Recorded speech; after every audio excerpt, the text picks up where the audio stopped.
Hello, welcome to Tea Bites.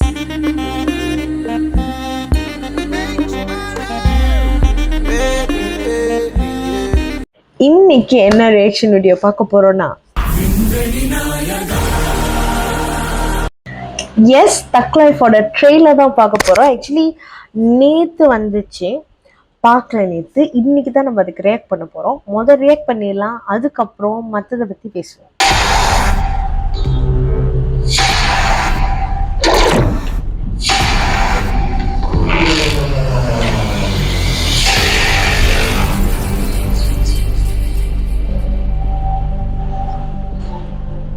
என் உயிரை காப்பாற்றுவேன், எமக்கிட்ட இருந்து என்ன மீட்டெடுத்துருவேன். வந்தல எழுத்தையும் எந்தல எழுத்தையும் ஒன்னா எழுதி வச்சுட்டேன். இனிமே நீ நானும் ஒண்ணு கடைசி வரைக்கும்.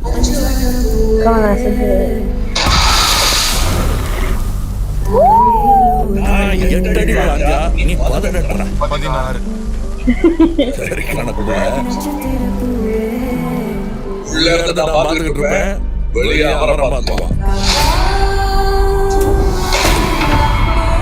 அவர்தான் எல்லாத்தையும் பார்த்து பண்ணா நான் என்ன எதுக்கலாம்? சரியா படல.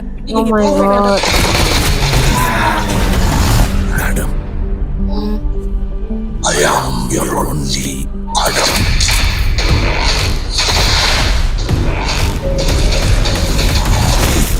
அவர் நம்ம வீட்டுக்கு வர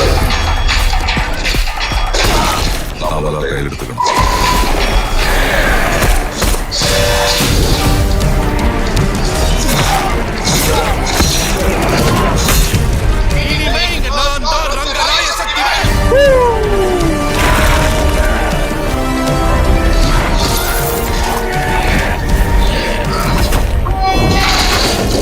இது எவனுக்கும் எனக்கும் நடக்கிற கதை.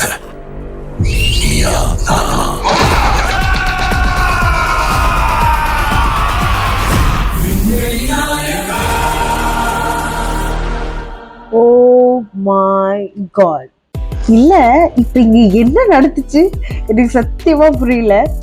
ஒரு மாதிரி மிக்ஸ்ட் ஃபீலிங், மிக்ஸ்ட். குழம்பிட்டேன் நான், சீரியஸ்லி குழம்பிட்டேன். அண்ட் இந்த படத்தை பத்தி சொல்லணும்னா, தக் life Kamal Haasan presents a Mani Ratnam film, Thug Life and A.R. Rahman musical.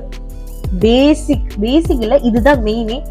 And banner பார்த்தீங்கன்னா Raj Kamal film international, Madras talkies and red giant movies, இவங்க தான் வந்து பேனர்ஸ். அண்ட் இதில் யார் யார் நடிச்சிருக்காங்கன்னா, கமல்ஹாசன், சிலம்பரசன், டிஆர், அதாவது எஸ்டிஆர் தான் அப்படி போட்டிருக்காங்க, த்ரிஷா, ஐஸ்வர்யா லட்சுமி, அசோக் செல்வன், அபிராமி, ஜோஜு ஜார்ஜ், நாசர், மகேஷ் அண்ட் அலி ஃபசால் என்றவர் நடிச்சிருக்காரு. முதல் மெயின் அவங்களெல்லாம் பத்தி பேசுறதுக்கு முன்னுக்கு அந்த கட்ஸ்லாம் இருக்கு தெரியுமா, எடிட் பண்ணவங்க அண்ட் சினிமாட்டோகிராஃபி அண்ட் வந்து சில விஷயங்கள் வந்துட்டு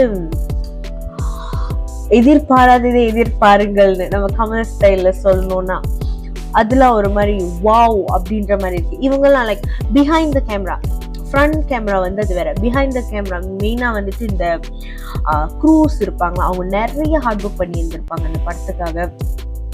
எடிட்டர், சினிமாட்டோகிராஃபர், அப்புறம் ப்ரொடக்ஷன் டீமும் நல்லா அதுல இருந்து இறங்கி வேலை செஞ்சுருப்பாங்க. ஏன்னா இந்த டீம் பார்க்கக்குள்ளேயே தெரியுது நிறைய எஃபர்ட் போட்டு இதுக்கு ஒர்க் பண்ணி இருந்திருப்பாங்க. ஸோ பிஹைண்ட் த கேமரா இருக்கிறவங்க உண்மையாலுமே நல்லா ஒர்க் பண்ணியிருக்காங்க. And come to the main characters, நம்ம கமல் அண்ட் எஸ்டிஆர். நான் நினைச்சேன் இந்த பாட்டெல்லாம் ரிலீஸ் பண்ணாங்க இல்லையா, அப்ப நான் பார்த்துட்டு நினைச்சேன் ஒரு அப்பா பிள்ளை அந்த மாதிரி கூட இருந்திருக்காது, ஒரு ஃப்ரெண்ட் அந்த மாதிரி இருக்கும்னு நினைச்சேன். ஆனா இதுல பார்த்தா அவரு வளர்க்குற மாதிரியும், அதுக்கப்புறம் வந்துட்டு ஏதோ ஒரு விஷயத்தினால ரெண்டு பேருக்குமே சண்டை வர மாதிரியும் அப்படி போது கதை. நான் ஒண்ணு நினைச்ச தக் லைஃப்னா வேற மாதிரி இருக்கும்னா, ஆனா இது நான் நினைச்சதுக்கும் மேல வேற மாதிரி என்னமோ இருக்கு. என்னமோ ஒரு சம்பவம் இருக்கு, எனக்கு அது மட்டும் நல்லா தெரியுது. அண்ட் எஸ், இதுல அபிராமியும் இருக்காங்க, நம்ம த்ரிஷாவும் இருக்காங்க. கண்டிப்பா வந்து அவங்களோட ரோல் அவங்களுக்கு இருக்கும்னு நினைக்கிறேன். அண்ட் யா, வெயிட் பண்ணி பார்ப்போம். ஜூன் 5 படம் ரிலீஸ் ஆகுது. ஸோ எல்லாம் மறக்காம போய் தியேட்டர்ல பார்ப்போம். அண்ட் இப்போ நம்ம மெயினான அந்த பர்சன்ஸ்க்கு வருவோம், Maniratnam, A R Rahman. So Maniratnam, A R Rahman அவங்களோட ஜேர்னி ரொம்ப பெருசு. சில நேரம் பார்த்தீங்கன்னா நம்ம இன்ஸ்டா, ஃபேஸ்புக்ல கூட சில வீடியோஸ்லாம் எடிட் பண்ணி போடுவாங்க. இவங்க 2 பேரோட அந்த காம்போல வந்த பாட்டுங்க அதெல்லாம் எடிட் பண்ணி போடுவாங்க. சில சீன்ஸ் இருக்கும், ஹீரோயின்ஸோட அந்த பிஜிஎம்ஸ் இருக்கும், அதெல்லாம் ஒரு மாதிரி வித்தியாசமா யூனிக்கா இருக்கும். ஏன்னா அதுதான் ஒரு மேஜிக். அதுவும் வந்துட்டு மணிரத்னம், கமல், ஏஆர் ரஹ்மான் வந்துச்சுன்னா அந்த ஒரு கோம்போவும் ஒரு மாதிரி வேற மாதிரி இருக்கும். இதுல எப்படி காமிக்க போறாருன்றது சத்தியமா தெரியல. ஸோ ஹோப்ஃபுல்லி பயங்கரமா குக் பண்ணியிருக்காங்க. மீல்ஸ் வந்துட்டு ஜூன் 5 தான் ரெடி ஆகும். ஸோ அதனால அது வரைக்கும் மீல்ஸ் சாப்பிட்றதுக்காக காத்திருப்போம். மறக்காம போய் எல்லாம் தியேட்டர்ல படத்தை பாருங்க. ஹோப்ஃபுல்லி உங்களுக்கு இந்த ரியாக்ஷன் வீடியோ பிடிச்சிருக்கும்னு நினைக்கிறேன். பிடிச்சிருச்சுன்னா லைக் பண்ணுங்க, கமெண்ட் பண்ணுங்க, மறக்காம சேனலை சப்ஸ்கிரைப் பண்ணுங்க. உங்களை நான் அடுத்த வீடியோல சந்திக்கிறேன். பை.